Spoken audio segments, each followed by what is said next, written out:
Hello, magandang umaga. Mabilisan lang. Happy birthday, Rem Salazar bukas. Rem Salazar Garcia, magka-birthday kami. Happy birthday, sir. Mabilisan, baka mapagalitan tayo. Sino pa ba? Ah, o si Mark Kevin Kalutong, birthday niya. Kahapon. Ay, no, bukas. Ay, ngayon. May 26. Happy birthday, Sir Mark Kevin Kalutong. Okay na yun, ha? Happy birthday sa inyo. So, proceed tayo doon sa main topic natin. Kagabi, nag-ano si Sir MG, yung nag-explain yung tungkol sa pagpapatawad ni Sir Erwin. Na-discuss na namin na sa live yun eh. 'Di ba? Then, regarding dun sa amo ni Casper, na binitawan siya. Pero ang i-main focus ko, hindi ko pa napapanood yung part kay Sir Alex Pabella eh. 'Di ba? So, watch natin ano. Grabe si Sir Alex Pabella, no? Wait lang, may papakita ako sa inyo dito. Na ano ako, hindi naman sa kinakampi ako si Tito Norms. Alam niyo naman na anti-Norman ako. Pero yung grabe rin pala sa ano niya, no, sa kampo nila. Yung alam mong may ako kinukonsidera kung ano to eh. Paninira to eh. 'Di ba? Yung sinasabi ni ano ni Sir Alex Pabella.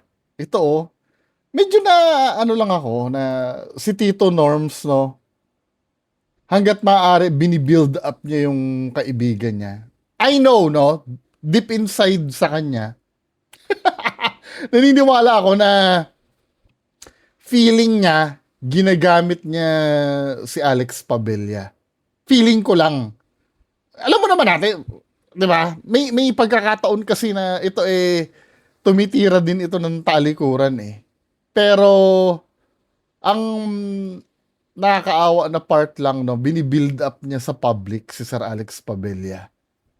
Tapos, alam mo 'yun, si Alex Pabella parang hindi siya sincere, no?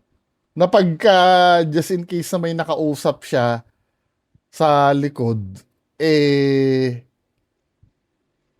opportunity 'yun para bawasan yung appeal ni FLM, no? O ni Tito Norms. Katulad nito, no?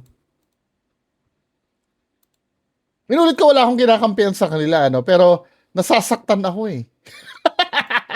Pagka na ano ko to, syempre eh, si Tito Norms hindi na iba sa akin. Kahit ba naman na anti Tito Norms ako, pero sa 6 na taon ko nang nasusubaybay ito, syempre, di ba? Parang tito ko na talaga to eh, tapos gaganyanin ng ibang tao. Hindi nila kaya si pare Alex.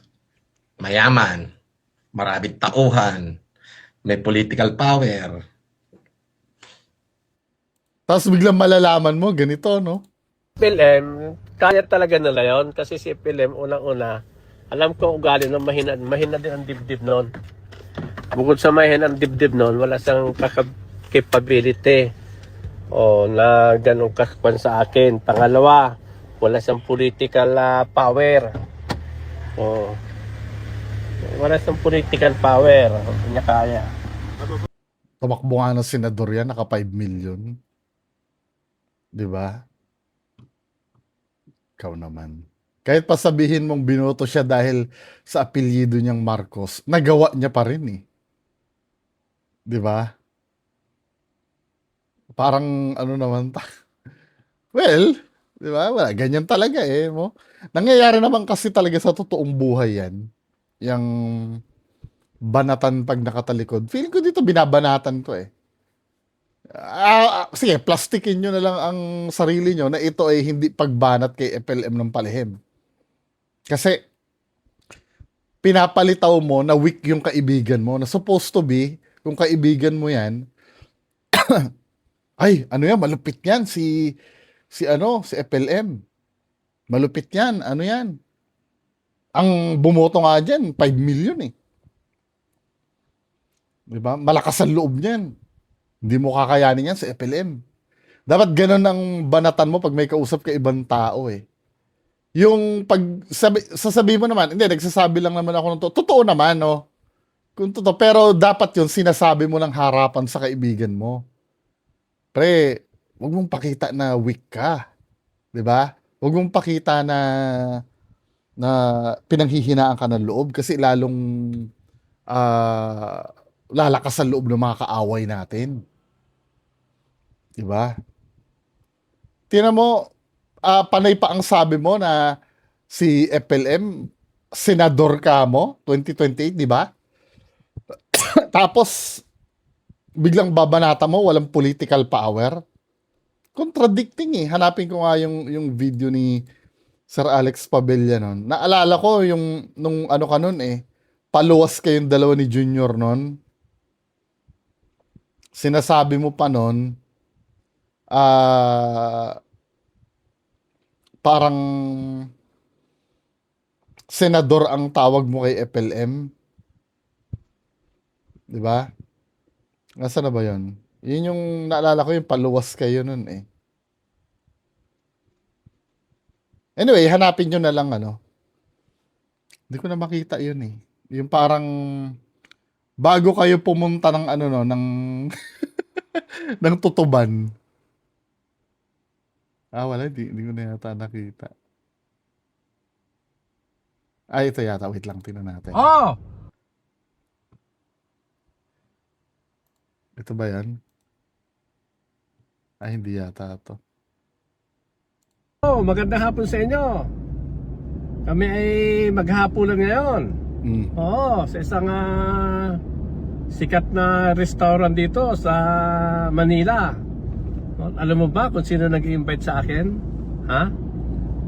De Banco de Oro? Di Pudpanes? Doña Sebastian. Hindi kayo. Kasi hindi niyo afford yung lugar. Mga pipitsugin lang kayo. Kagaya ko. Ini-invite kami ng ating pandemic hero, Francis Leo Marcos. At ang ating senador sa 2028. Kita mo? Ganyan ang banat-banat mo. Pero pag nakatalikod, ito yung ano, walang political power. Di ba, men? Hindi ka ba nahihiya niyan, Sir Alex Pabella? Hindi, tinatanong ko lang syempre, hindi ka ba nakukonsensya no na parang yung kaibigan ko build up sa akin tapos ako. Okay, magano. Inaano ko lang, pinapakita ko lang, lalo na sa mga fans ni Tito Norms, papayag ba kayo nun? Tita Marbs, oh. Di ba? Test FLM Canada, Jaja Cup. Papayag ba kayo nun? Ganun ang ginagawa kay Tito Norms natin? Ang pinagsasabi, oh. Pinaplastic tayo, man. Hindi nila kaya si pare Alex. Mayaman. Una, alam ko ugali ng mahina din ang dibdib noon. Bukod sa mahina ang dibdib noon, wala siyang capability. Na ganun kakwan sa akin. Pangalawa, wala siyang political power. Pero tinatawag mo senador. Ano yan? Ginagago mo lang to? Inuuto mo lang si Tito Norms namin? Sir Alex Pabella. Tinatanong ko Hindi ko sinasabi na ganun ang ginagawa mo. Ano ba? Yung patawa-tawa mo na to, ibig sabihin pala, ginagago mo yung yung Tito Norms namin? Ng ating pandemic hero, Francis Leo Marcos. At ang ating senador sa 2028. Tama? Yung palang tawa nito, sarcastic pala. Ibig sabihin, inaano niya lang, niluloko-loko niya lang pala. 'Di ba? Kung ako kila Ma'am Tess FLM Canada, nakapapayag nun. Jaja Cup, nakapapayag nun. Yung mga nasa GC ni Tito Norms. Sino-sino yon? Paki-tag nga sa baba, hindi napapayag nun. Ginaganon yung pandemic hero namin. Tapos pinagtatawanan lang pala. Akala namin kakampi. Tapos sa lihim pala, kung ano-anong mga kahinaan ang pinagsasabi. Wala siyang political power. Oh. Ay, kung ako talaga supporter ni Tito Norm, sila papayag niyan. Aawayin ko talaga yan kung ako yung papayag ba kayo nun, di ba? Okay lang sana mga minamahal kong pro FLM. Okay lang sana kung kami ang nagsasalita niyan sa idol niyo. Kasi kami, antay na kami. Kalaban niyo na talaga kami. I'm so sure hindi na kayo masasaktan pag kami ang nagsabi niyan eh. 'Di ba? Kasi kalaban kami. Natural lang sa amin na nasabihin yung negative diyan sa idol nyo. Pero yung inaakala nyong kakampi, ganun ang sasabihin, ay, hindi talaga papayag. Hindi talaga ako papayag nun. Di ba, men? Matapos ang lahat, nakilala ito, nagkaroon to ng page dahil sa pagpapakilala ng FLM, tapos titirahin. Di ba? At ito lang kukomentan ko lang to, isingit ko lang. May nag-forward sa akin ng video, ito. Finorward lang sa akin to, hinihingi lang yung reaction, ni-reaction sa akin. Kasi, kahit ako na na bother din eh. Yung habit ni Sir Alex Pabella, na pagmukaing mataas ang sarili niya, sa akin yun ang interpretasyon ko, opinion ko yun eh. Yung ito, the way kang Sir Alex Pabella, yung, ikaw, kung wala naman sa'yo, no, pero hindi kasi maganda panoorin eh. Kung papanoorin mo, Dito ka. babatakin mo ng ganyan, tapos duruin mo sa mukha yung matanda, na para bang, Ito ay pakakainin ko. Oh, bakit? minsan ayus-ayusin mo din yung yung pagganyan mo. Hindi mga props yan tao sa tabi mo. Hindi yan mga props. 'Di ba? Hindi yan akala mo mamamanipula. Mamamanipula mo yung mga tao sa kakapanood na maaring may mga naniniwala sa'yo na bobo na hangarin mong tumulong. Pero kung tutulong, pakakainin mo. Yung ipagsisigawan mong ganyan, tapos duruin mong ganyan. Ito ay pakakainin ko. Ito ay pakakainin ko.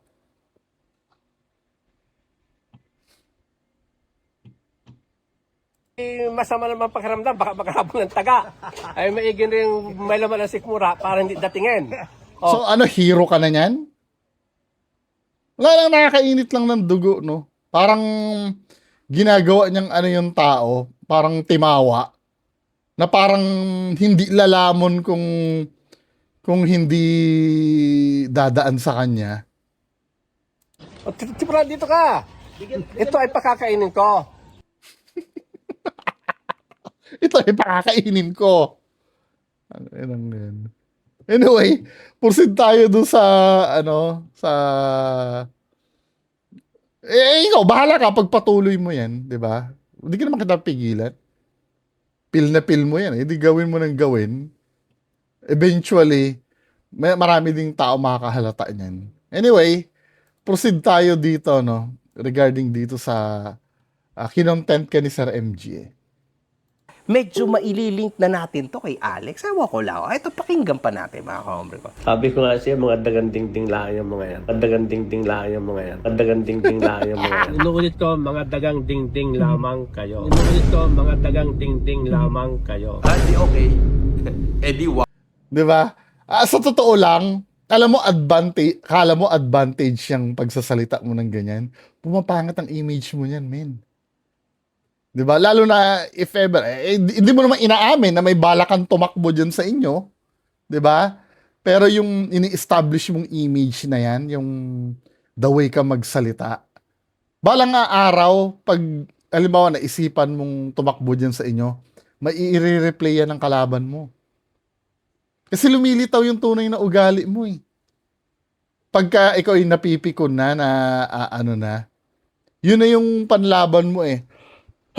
Hindi na siya tandaan mo, Sir Alex, no? Sabagay, nasa sayo naman kung pakikinggan mo ko. Eh, kung hindi, di okay lang. Kasi ganito, pagka paiiralin mo ang pagiging matalino mo kasi, babanatan mo yung tao doon sa argument na nire-raise nila.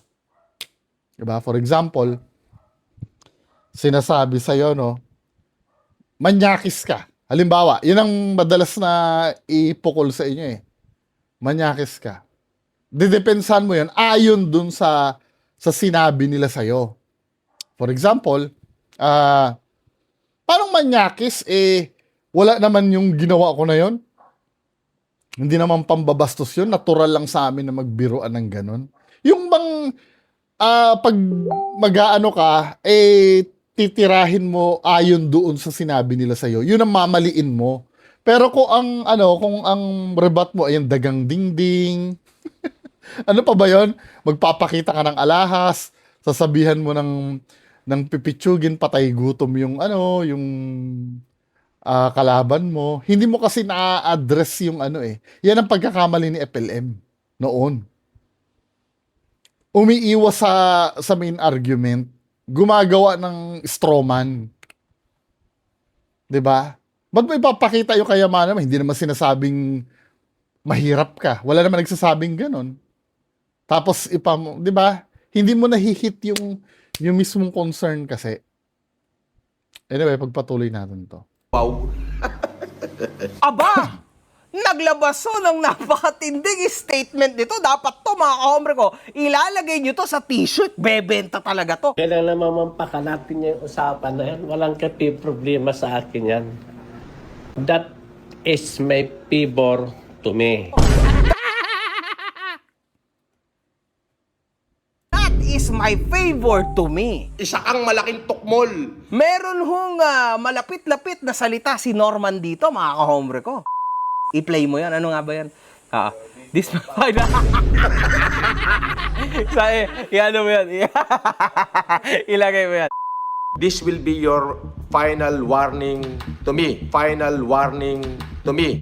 Ito ang magiging huling babala mo sa akin. That is my favor to me. That is my favor to me.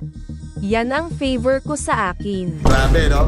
Ang gagaling nila, di ba? Napakatindi, mga kahombre ko. So parang ang lapit ho, no, sa realidad. Ito mukhang yung kumpare ho ni Norman na si Alex. Sasampalin ko silang parehas. At inulit niya ho dito yung mahiwagang salita niya na Sabi ko nga siya, mga daganding-ding lang yung mga yan. Daganding-ding lang yung mga yan. Daganding-ding lang yung mga yan. nako, baka nga ho si Mr. Alex to kasi madalas niya ho itong sabihin, mga kahombre. Di ba? Makikita mo naman kung mamaya palusot na naman na AI yan, Pati nga yung na-capture nga yung pagkatapos magsalita diyan pagbukas ng pinto ng kotse. I don't think na pati yun AI pa yun. Masyado naman detalyado yung gumawa nun. No, sa mga videos niya. Tulad dito, sinabi niya to dito. Inuulit ko, mga dagang dingding lamang kayo. Inuulit ko, mga dagang dingding lamang kayo. Matibay. Nako, mukhang nalalapit-lapit ho talaga na si Mr. Alex yata talaga ito nagsasalita na to. Tumaps! Ano sabi ulit? Ano yung tumaps? That is my favor. Ano yung tumaps? Ano yung tumaps? Ano yung tumaps na yun? Talaga na si Mr. Alex yata talaga ito nagsasalita na to. Tumaps! Thumbs up! Thumbs up! Ano yung tumaps? Ano sabi ulitin? That is my favor to me. Punch yata ni Matagagot eh. Grabe, mga kahombre ko, ang tindi ho talaga ni Mr. Alex kasi lalong-lalo na, mga kahombre ko, mukhang talagang marami talagang connection to at dekalibre to, mga kahombre ko. At isa pa, mga kahombre ko, ang matindi dito, abogado na rin ho siya kasi para sa kanya, mga kahombre ko, lahat naman pala ng kaso, available. Talagang malapit na malapit to sa isa't isa, halatang halata na lumaki sila together ni Mr. Norman Mangosin. Dito kami naglalaro ni Alex nung kami kabataan, no? Dito kami nagkakabulan nung mga wala pa kami sa lawal. Kakaiba mga kaombre ko kasi parehas dinutong silang feeling entitled na maging abogado. Mga kaombre ko. Anyway, let's move forward. Walang kapulan, hindi pinapansin yan ng mga dekalibring tao. Pinansin mo eh. Anong di pinapansin? Porque kailangan ko din naman sila. Sakyan ko ng sakyan lamang yung kailang ugali. Kasi hindi naman makaka-apekto sa akin yan eh. Sa business ko, malabo yan.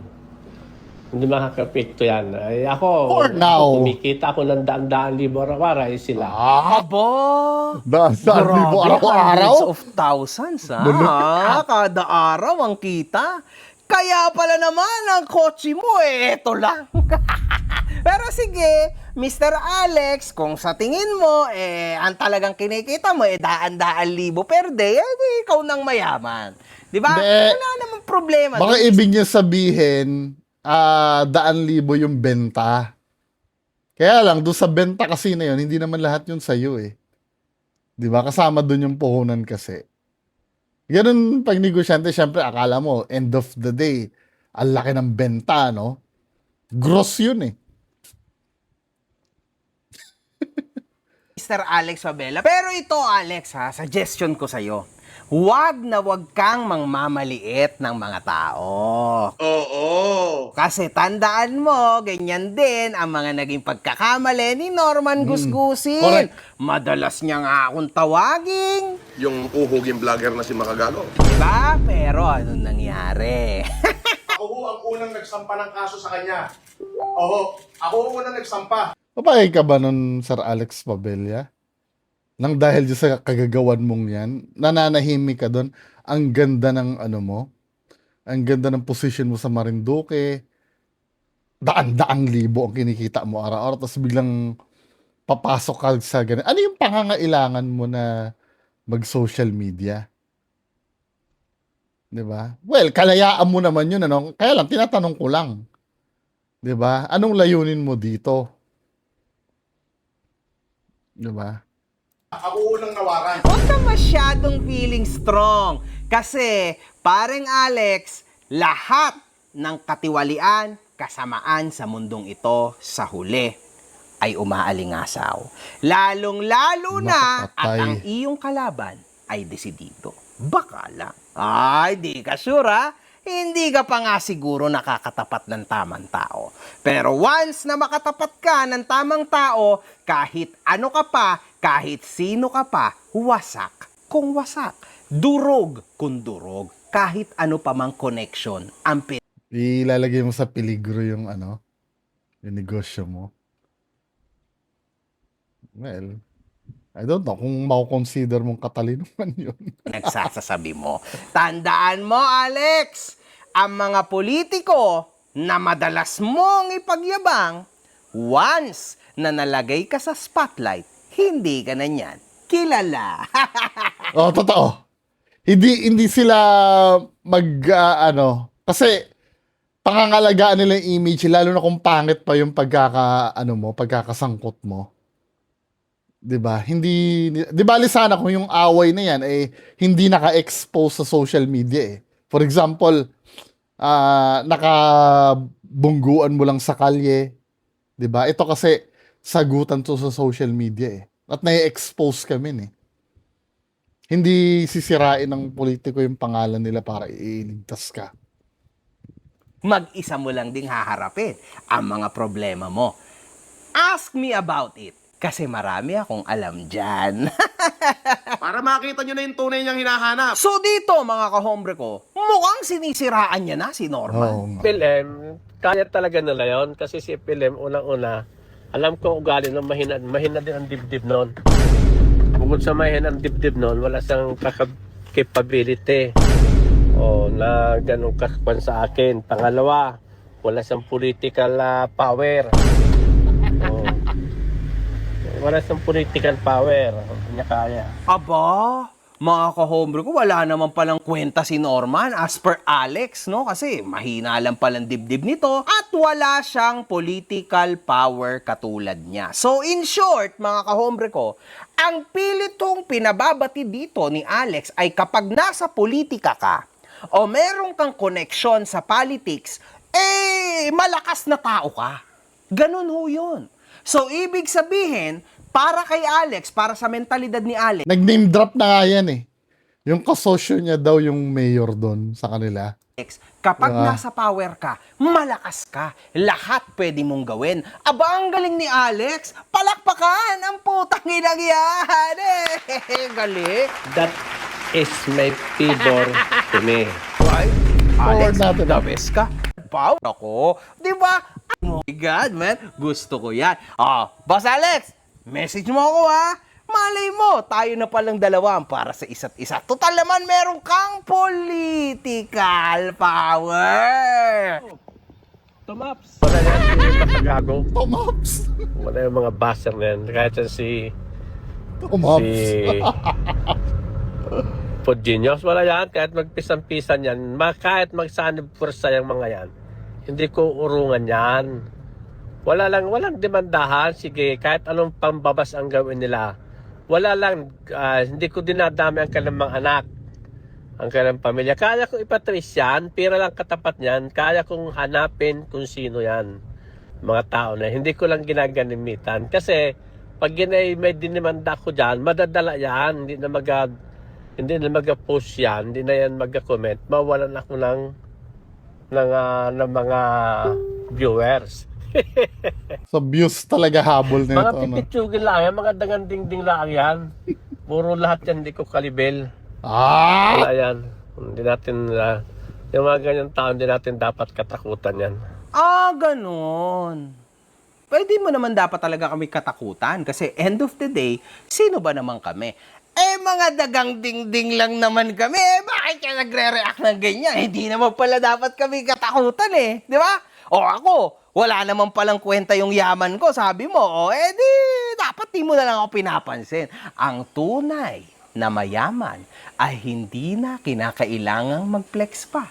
Ayun para sa akin lang ha. Kaya ako, mga kahombre ko, nagbago-bago na ang aking buhay.